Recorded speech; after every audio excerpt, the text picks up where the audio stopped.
E aí, rapaziada? Ué, vamos diferenciar um pouco? Vamos com o reactzinho? Vamos, pode ser? Hoje aqui, ó, o react vai ser do Ciência Todo Dia, mano. Vamos ver o Pedro Loss falando do que o vape faz com o nosso.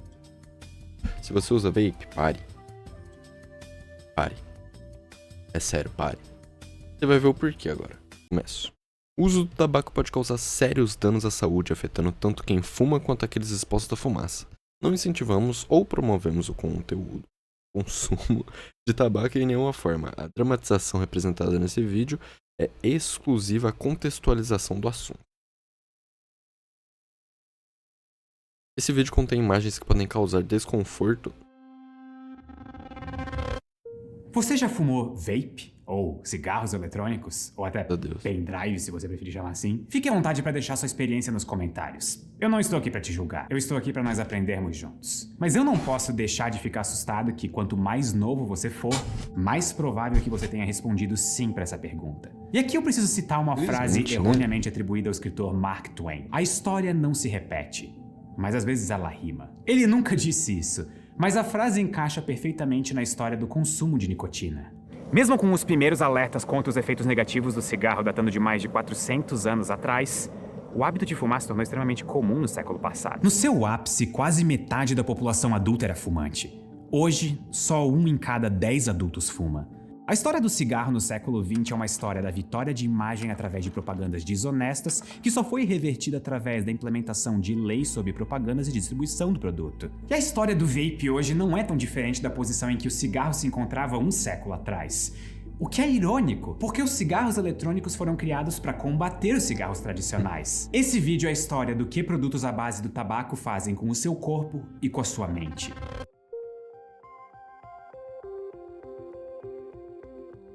Olha lá, né? Em 1604, o então rei da Escócia e Inglaterra, James VI, fez um documento público condenando o uso do tabaco. Em 1900, Escócia e Inglaterra, James VI, fez um documento público condenando Além disso, nego a premissa secundária desse argumento. Ah, foda-se. o uso do tabaco. Em 1930, esse era um hábito compartilhado por 60% da população adulta do Ocidente. Mesmo com séculos de sabedoria popular, os vendedores de cigarro deram um jeito de contornar a má fama do produto. Como?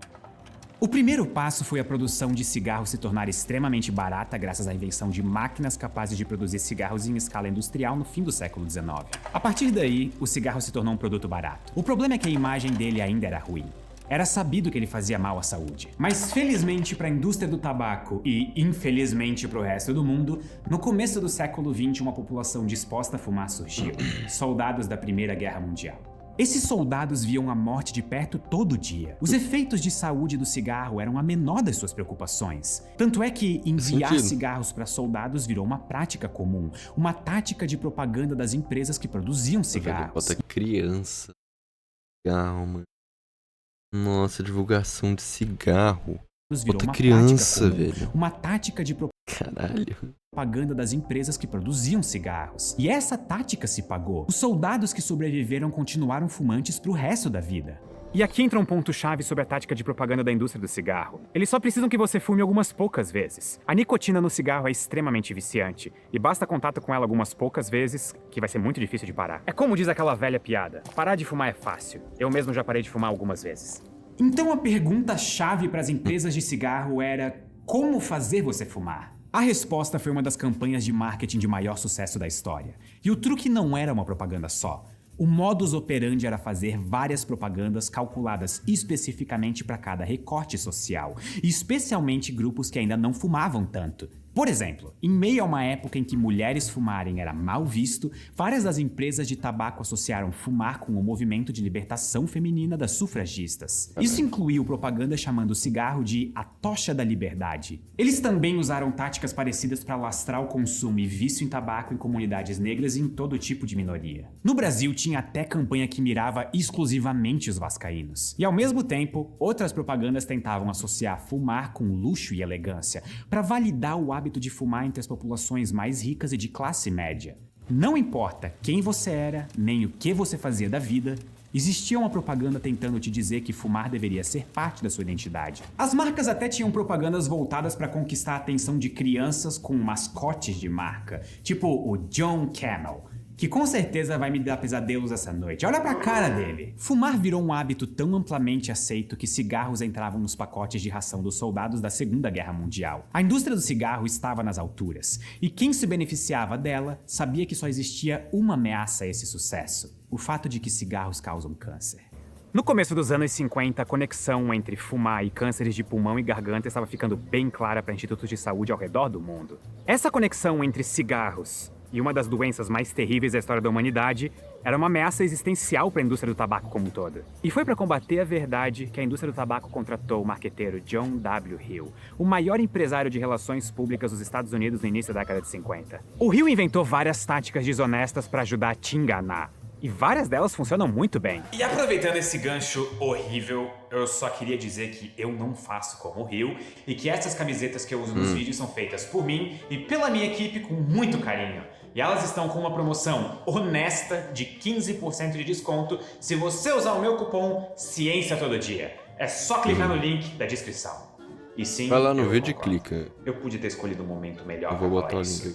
Enfim, continuando. Por exemplo, para a maior parte dos médicos e pesquisadores, era certo que cigarro causava câncer. Então o Hill encontrou e recrutou a minoria que ainda era cética sobre esses resultados, muitos que inclusive eram fumantes. Usando o dinheiro da indústria do tabaco, ele começou a patrocinar pesquisas de cientistas céticos entre a relação de cigarro e câncer. Ele até chegou a criar um instituto do tabaco, que tinha como uma função explícita lembrar o público de que não existe conexão comprovada entre cigarro e câncer. O que é uma mentira! Mas como a renda dos pesquisadores associados estava ligada ao hábito de fumar, eles tinham interesse em descartar a ligação entre cigarro e câncer. Então, sempre que uma reportagem ou notícia ia ao ar falando da relação entre cigarro e algum dano para a saúde, o Hill oferecia um dos seus especialistas para criar a ilusão de um debate que não existia. Então, na cabeça das pessoas, a relação entre cigarros e danos à saúde não era concreta, ela não estava comprovada, mas ela estava comprovada pela ciência. Essa história só acabou nos Estados Unidos quando a indústria como um todo foi alvo de um processo gigantesco, que resultou em leis que limitam a capacidade da indústria de realizar práticas como essas. E outros países também implementaram legislações similares. Mas a mensagem aqui é clara. Tudo que as marcas de cigarro queriam era fazer você fumar algumas poucas vezes. Não importava que tipo de mentiras elas precisavam contar para isso. Porque se as empresas conseguissem mudar a sua opinião sobre cigarro, a própria nicotina mudaria sua mente.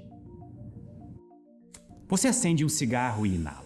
O fogo evapora uma série de substâncias químicas que descem até os seus pulmões. De lá, uma delas, a nicotina, entra na sua corrente sanguínea e rapidamente se espalha por todo o seu corpo, incluindo seu cérebro. E uma vez no seu cérebro, a nicotina se liga aos receptores colinérgicos nicotínicos, que liberam uma série de neurotransmissores como a dopamina, que eu explico melhor nesse vídeo. Como resultado dos efeitos da nicotina, você sente um alívio temporário e uma leve excitação. Com o uso repetido, a nicotina libera cada vez mais dopamina e marca o seu sistema de recompensa como um hábito positivo, que gera sensações boas. E algumas outras substâncias no cigarro também reforçam esse efeito viciante, atuando nas enzimas responsáveis por degradar a dopamina. O resultado é a dependência química da nicotina. Em outras palavras, alguém acabou de virar um fumante. Esse hábito está associado a inúmeros danos à saúde, como aumento da chance de inúmeros cânceres, aumento na chance de problemas cardiovasculares e toda uma série de outros problemas de saúde que as caixinhas de cigarro hoje são obrigadas a te mostrar. Mas sabe o que não tem nenhum alerta desses? Esse vape com sabor de morango com tutti-frutti. Mentira. Esse daqui é só um pendrive mesmo. Eu só não queria ser desmonetizado. E agora... Na caixa de cigarro você vê lá, você broche. Você morre. Ele já chega e avisa, você vai morrer. O vape não. Vape não tem isso, velho. Ainda não estão sendo tomadas providências pra isso, né, velho? Quanto tempo vai levar até o vape precisar de uma campanha de conscientização? Quanto tempo? Tenho uma pergunta pra você responder nos comentários. Você já ouviu alguém dizer que o vape é melhor do que o cigarro? Eu já. Algumas vezes. Mas antes de explicar se isso é verdade, eu preciso falar de uma última estratégia de marketing usada pela indústria do tabaco que eu ainda não falei nesse vídeo, que é a ideia de produtos com dano reduzido. Diversas das inovações feitas em cigarro, como a adição de filtro ou sabores mentolados, tinham como objetivo combater a associação de cigarros com problemas de saúde. E o mesmo é verdade para versões light desses produtos. Cigarros light, que só causam câncer light. Versões alternativas de cigarros foram criadas para criar a ilusão de que existiam opções Cigarros mais zero seguras de fumar. Mas isso nem de perto era verdade. Não existia nenhum tipo de pesquisa séria validando a redução de dano desses produtos quando eles foram lançados. Eles apenas serviam como mais uma porta de entrada ao consumo de nicotina. E tudo o que você precisa é consumir nicotina algumas vezes para virar um cliente fidelizado. Cigarros eletrônicos não foram criados dessa mesma forma. Inicialmente, a ideia deles era mesmo ser uma ferramenta médica. Só que, na prática, os cigarros eletrônicos não se tornaram tão diferentes dos cigarros light. Existe um esforço ativo por parte das marcas de cigarros eletrônicos para distanciar esses dispositivos dos cigarros convencionais e associar o produto com uma identidade jovem e descolada. A ideia é comunicar que fumar é normal e que fumar vape nem faz tanto mal assim, o que, mais uma vez, é uma mentira. Um vape é um aparelho que aquece um líquido transformando em um aerosol que você inala. A forma externa do vapor é bem variada, mas o mecanismo de ação é sempre esse. É a evaporação de químicos de forma líquida para gasosa. E dentro desse líquido nós podemos encontrar várias coisas. Por exemplo, tem glicerina e propilenoglicol, químicos que ajudam a formar a nuvem de fumaça. E às vezes tem flavorizantes e aromas para dar aquele sabor de morango de Chernobyl. Também tem a tão famosa e tão controversa nicotina, que é a principal responsável pela dependência química, como eu já expliquei. E aqui entra um ponto importante sobre a nicotina. Os vapores podem ter até 5 vezes mais nicotina do que um maço de cigarros. Um estudo recente... Nossa, não é um cigarro. É um maço. Um maço. mostrou Porra. que as concentrações de nicotina no organismo de pessoas que usavam cigarros eletrônicos há apenas um ano chegaram a ser até 6 vezes superiores às de pessoas que fumavam 20 cigarros por dia. Meu WhatsApp foi voltando. Além disso, muitos cigarros eletrônicos usam sais de nicotina em vez de nicotina comum. Esses sais têm um pH mais baixo, o que faz com que doses altas de nicotina sejam inaladas com mais facilidade, causando menos irritação na garganta. Isso estimula o aumento. Ou seja, enquanto você tá lá fumando cigarro, você pode cansar, pode sentir o efeito assim e falar, não, calma lá. Vape não, velho, vai ficar gostosinho, vai ficar gostosinho. Mas é um prejudicial quanto? Do consumo de nicotina, aumentando também a dependência. Ou seja, por parecerem causar menos danos, eles talvez sejam mais perigosos. Outra grande diferença é a total falta de controle sobre o que exatamente vai na maior parte dos vapes de consumo popular. A American Industrial Hygiene Association alerta que os cigarros eletrônicos liberam substâncias químicas e partículas que ainda não foram totalmente estudadas quanto aos riscos para a saúde. E isso explica os biomarcadores de chumbo e urânio que já foram encontrados na urina de adolescentes. Caralho! Porra! Você tá ingerindo chumbo e urânio, velho? Que isso?